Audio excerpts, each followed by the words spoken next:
देखिए, जब एक नया नया सेल डिवाइड हुआ होता है अपने पेरेंट सेल से, तो सबसे पहले वो पोषण ले लेकर खुद को बड़ा करता है और खुद को बड़ा करने के साथ ही वो अपने जेनेटिक मटेरियल को भी साइज में दोगुना कर लेता है। फिर बाद में वो सेल क्या करता है, अपने आप को दो भागों में बांटकर हमारे शरीर में ग्रोथ का काम करवाता है। हमारी सेल अगर संख्या में बढ़ेंगी तो जाहिर सी बात है हमारे शरीर का ग्रोथ भी होगा, और साथ ही साथ जो पुराने डेड सेल हो जाते हैं, जिनका शरीर में अब कोई काम नहीं रहता, उन्हें रिप्लेस करने का काम भी सेल डिवीजन के थ्रू ही होता है। ये इतना ज्यादा इम्पोर्टेंट है कि अभी ये वीडियो देखते देखते ही आप में न जाने कितने हजारों करोड़ों सेल डिवाइड हो गए होंगे। अब ऐसी चीज आपके शरीर में चल रही है और आपको पता ना हो, ये तो बिल्कुल अन्याय है स्वयं के साथ। चलिए जानते हैं कि सेल डिवीजन आखिर होता क्या है। देखिए, सबसे पहले आपको सेल साइकिल के बारे में समझना पड़ेगा। ये शब्द आप अपने दिमाग में बैठा लीजिए, सेल साइकिल। जैसे ही कोई नई नई सेल का निर्माण हुआ होता है तो सबसे पहले जरूरी ये होता है कि सेल पोषण लेकर अपने आकार को बढ़ाए। एक सेल में कई सारी क्रियाएं होती रहती हैं, प्रोटीन का सिंथेसिस वगैरह होता रहता है जो इनके साइज को बड़ा करने में मदद करते हैं। जो सेल साइकिल होती है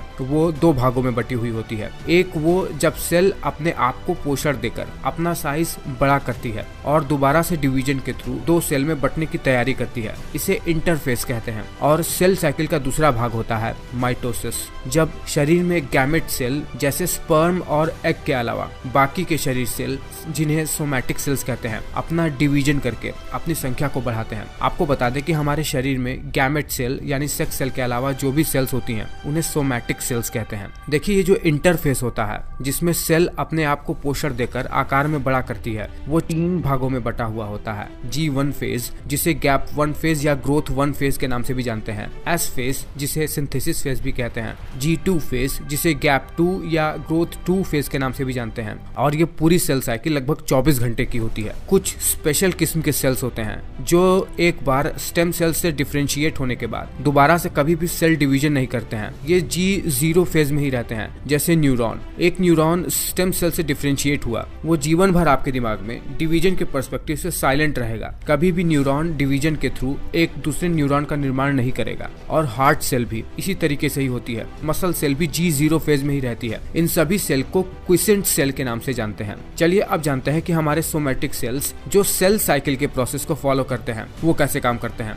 देखिए, ये इंटरफेस सेल साइकिल का लगभग 90% भाग होता है, जो कि 20 से 22 घंटे तक चलता है। इसमें पहला G1 फेज में क्या होता है, इसमें S फेज के लिए जो जो चीजें आवश्यक होती हैं उन सब चीजों का इस फेज में सिंथेसिस होने लगता है। ये सेल साइकिल का 30 से 40% का भाग होता है, लगभग 10 घंटे का भाग। इस फेज में DNA, पॉलीमरेज, RNA, mRNA, काम के प्रोटीन वो सब निर्मित होने लगते हैं।